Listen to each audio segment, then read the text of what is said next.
Buenos días, el día de hoy vamos a hablar sobre la histofisiología del corpúsculo gustativo y mucosa olfatoria. El grupo está conformado por Cherik Daniel Angulo Buitrago, Alejandra Angulo Cárdenas, Carlos Sofía Betancur Lozano, Andrea Camila Castellanos Ortiz, Andrés Mauricio Chitiba Rincón, Daniela Sofía Guevara Castellanos y Rosa Valentina Ibáñez Ramos. En los órganos de los sentidos se encuentra tanto el corpúsculo gustativo como la mucosa olfatoria. Ambos le imparten al sistema sensorial sentidos los cuales provienen de estímulos externos.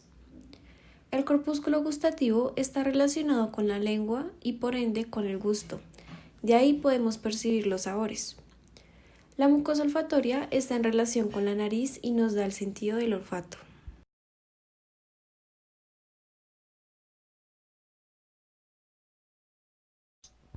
En primer lugar se encuentra el corpúsculo gustativo. Los corpúsculos gustativos se localizan en las papilas fungiformes, calciformes y foliadas. Las papilas fungiformes son proyecciones en forma de hongo las cuales están situadas en la superficie dorsal de la lengua. Se proyectan más arriba que las papilas filiformes, que están dispersas y se ven a simple vista como pequeños puntos rojos. Estas se ubican con mayor frecuencia cerca de la punta de la lengua. En su epitelio estratificado plano de la superficie dorsal se encuentran los corpúsculos gustativos. Las papilas calciformes son estructuras grandes, cuya forma es de cúpula y se encuentra en la mucosa justo por delante del surco terminal. En la lengua hay alrededor de 8 a 12 papilas calciformes y cada papila se encuentra rodeada por un surco profundo tapizado por epitelio estratificado plano que contiene los corpúsculos gustativos. Están los conductos de las glándulas salivales linguales de von Ebner, cuya secreción serosa se vacía en la base del surco. Esta secreción expulsa el material acumulado del surco para que los corpúsculos gustativos puedan responder con rapidez a los estímulos nuevos. Las papilas foliadas son crestas bajas paralelas separadas por hendiduras profundas de la mucosa. Se encuentran alineadas en ángulos rectos con respecto al eje longitudinal de la lengua y se producen en los bordes laterales de la misma. En cuanto a las generalidades, los corpúsculos gustativos son estructuras ovaladas pálidas y se extienden a través de todo el espesor del epitelio. Estos tienen un pequeño orificio en la superficie epitelial a la altura del vértice del corpúsculo, el cual se denomina poro gustativo. En esta micrografía se observa la organización de las células que están en el corpúsculo gustativo. Hay tres tipos de células que son células neuroepiteliales sensoriales, células de sostén y células basales. Las células neuroepiteliales sensoriales son las células más numerosas del receptor gustativo. Son alargadas y se extienden desde la lámina basal del epitelio hasta el poro gustativo. Por medio de su superficie apical emite microvellosidades y cerca de esta están unidas a células vecinas, ya sean neuroepiteliales o de sostén, por medio de uniones herméticas.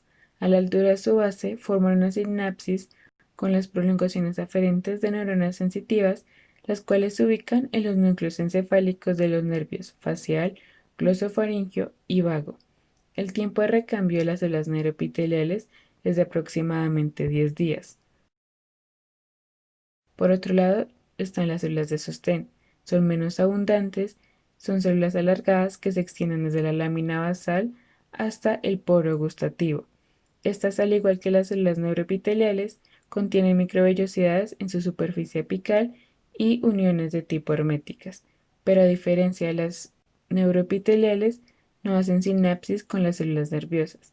El tiempo de recambio de estas células es de aproximadamente 10 días. Y por último, se encuentran las células basales.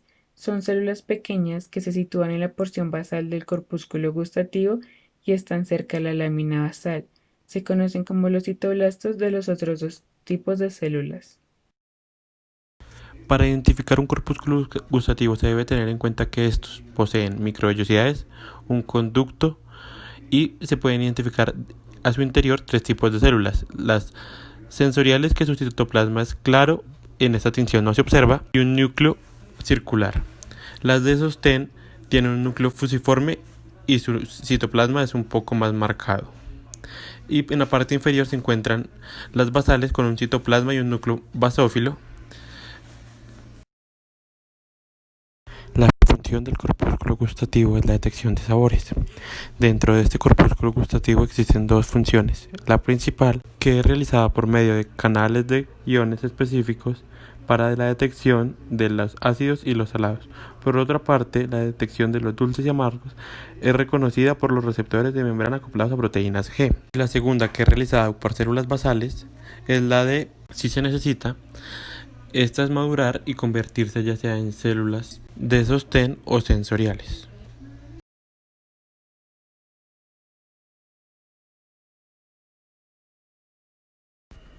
La mucosa olfatoria es un epitelio cilíndrico pseudoestratificado que se encuentra localizado en el techo de cada cavidad nasal y una extensión variable de las paredes mediales y laterales.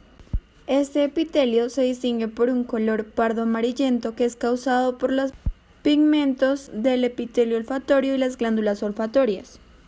Este contiene una lámina propia que contiene abundancia de vasos sanguíneos y linfáticos, nervios olfatorios amielínicos, nervios mielínicos y glándulas olfatorias. También contiene tipos celulares muy diferentes.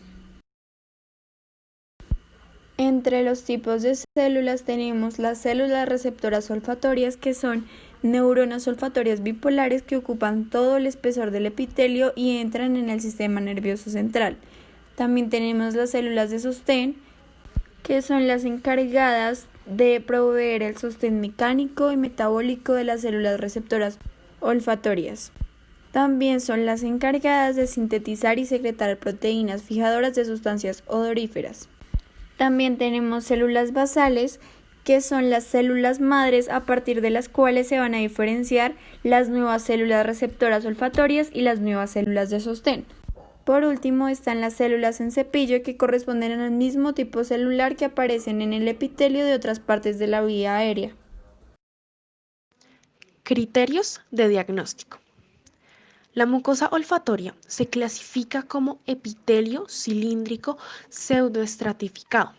Se distingue también por su color pardo amarillento leve, que es causado por pigmento presente en el epitelio olfatorio y las glándulas olfatorias asociadas.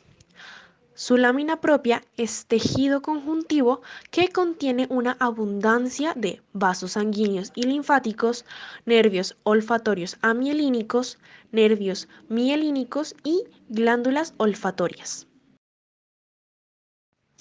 Epitelio olfatorio. Este se clasifica como epitelio cilíndrico pseudoestratificado. Está compuesto por diferentes tipos celulares, que son células receptoras olfatorias, células de sostén, células basales y células en cepillo, que se explicarán con mayor profundidad a continuación. En la mucosa olfatoria se encuentra asociado el epitelio olfatorio, el cual está compuesto por células, entre ellas las células receptoras olfatorias. En esta imagen vemos la mucosa olfatoria con tinción asana, donde observamos el epitelio olfatorio con sus respectivas células, como lo son las células de sostén, que se encuentran más hacia la superficie epitelial, las células basales, que se encuentran junto a la membrana basal. Estas se describirán más adelante. Están las células receptoras olfatorias, las cuales se encuentran entre las células de sostén y las basales. Poseen diferentes alturas. Sus núcleos tienen más eucromatina que las células de sostén. También exhiben varios nucleolos que se observan como corpúsculos rojos. Estas son neuronas olfatorias bipolares sensoriales, las cuales ocupan todo el espesor del epitelio y entran en el sistema nervioso central. Poseen una sola prolongación dendrítica con varios cilios largos y delgados, los cuales son inmóviles. En su superficie basal, los conjuntos de axones se agrupan en fascículos que atraviesan la lámina cribosa del hueso etmoides. Igualmente cruzan la dura madre, el aracnoides y la pía madre. Así se introducen en el bulbo olfatorio del encéfalo, formando el primer nervio craneal, que es el nervio olfatorio. Observamos sus evaginaciones axónicas, que son muy delgadas, que luego van a ser envueltas por las células de Schwann para formar el nervio olfatorio. Las células receptoras olfatorias se encargan de la transducción olfatoria. Esto permite percibir los olores. Comienza cuando moléculas odoríferas en el aire se solubilizan en el moco de la mucosa olfatoria, uniéndose a proteínas de sustancias odoríferas. Estas permiten la unión al receptor olfatorio. Esta unión con el receptor permite la activación de la enzima adenilciclasa, iniciando una cascada por AMP cíclico que conduce a la apertura de canales tanto de sodio como de calcio. La entrada de estos dos iones permite la despolarización de la célula, generando potencial de acción a través del axón. Las células de sostén separan las células olfatorias. Son células cilíndricas semejantes a las neuroglías. Sus núcleos son ovalados y se localizan en la parte luminal del epitelio, donde el citoplasma es más abundante.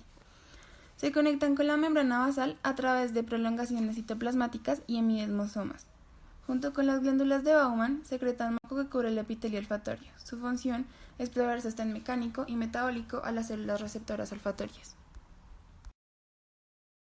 En esta micrografía electrónica de transmisión observamos la mucosa olfatoria en su región apical, donde se encuentran las células de sostén.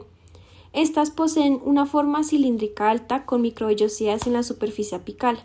Contiene gran cantidad de mitocondrias y retículo endoplasmático liso, y poca cantidad de retículo endoplasmático rugoso. Igualmente posee gránulos de lipofuscina y algunas partículas de glucógeno. Su núcleo posee eucromatina en el centro y heterocromatina en la periferia. Las células basales son pequeñas y están ubicadas en la base del epitelio. Son células madre que se pueden dividir en dos poblaciones: las células basales horizontales, que expresan proteínas de marcaje, y las células basales globosas, que son una población heterogénea de células que consiste básicamente en células de reserva. Las células basales horizontales tienen forma ovoide, se ubican sobre la membrana basal del epitelio olfatorio, y las células basales globosas, o también las llaman claras, tienen forma subesférica y están distribuidas más superficialmente. Estas células pueden distinguirse inmunohistoquímicamente por la presencia de citoqueratina en las células basales horizontales y la ausencia en las globosas. En cepillo, estas células están presentes en el epitelio y otras partes de las vías aéreas de conducción. En las células de cepillo, las microvellosidades son grandes en su superficie apical. En la superficie basal de una célula en cepillo se establece contacto sináptico con fibras nerviosas que van a perforar la lámina basal. Esas fibras nerviosas son ramificaciones terminales del nervio trigémino, es decir, el par craneano 5, que van a funcionar con la sensibilidad general en lugar de la olfacción. Las células en cepillo también participan en la transducción de la estimulación sensitiva general de la mucosa y además pueden participar gracias a la membrana celular apical que contiene las vesículas y a sus microvellosidades y a un aparato de Golgi desarrollado, podrían cumplir funciones tanto de absorción como de secreción. Otro componente de la mucosa olfatoria son las glándulas olfatorias o glándulas de Bowman. Estas son glándulas tubuloalveolares cerosas ramificadas, las cuales envían sus secreciones proteicas por medio de sus conductos a la superficie olfatoria. En la imagen inferior derecha observamos la distribución de estas glándulas en la mucosa olfatoria. Se ubican debajo del epitelio olfatorio junto con los nervios olfatorios. En la imagen de la izquierda observamos con mayor aumento la lámina propia, la cual está compuesta de tejido conectivo que varía entre laxo a denso y regular con prominio colágeno. Esta contiene fibras elásticas, células plasmáticas, mastocitos, macrófagos, linfocitos, nervios olfatorios amielínicos, nervios mielínicos. Igualmente contiene gran vasculatura y contiene las glándulas olfatorias, que están conformadas por células cúbicas. Observamos su respectivo conducto excretor que se extiende desde la porción secretora atravesando el epitelio para verter las secreciones en la superficie. Sus células glandulares poseen gránulos de lipofuscina compuestos de lípidos y fosfolípidos, que junto con los gránulos de las células de sostén le imparten un color pardo amarillento a la mucosa. Cabe destacar que sus conductos son cortos y están compuestos por células cúbicas. Estas glándulas secretan mucina, proteínas como lisozima, amilasa e inmunoglobulina A, e igualmente secreta proteínas de unión con odorante, las cuales impiden que el odorante salga del epitelio olfatorio, intensificando la capacidad para reconocer olores. También se caracteriza porque su moco secretado actúa como trampa y solvente para las sustancias odoríferas. Esto libra la mucosa olfatoria de los restos de sustancias odoríferas, permitiendo que nuevos olores se puedan percibir de forma continua.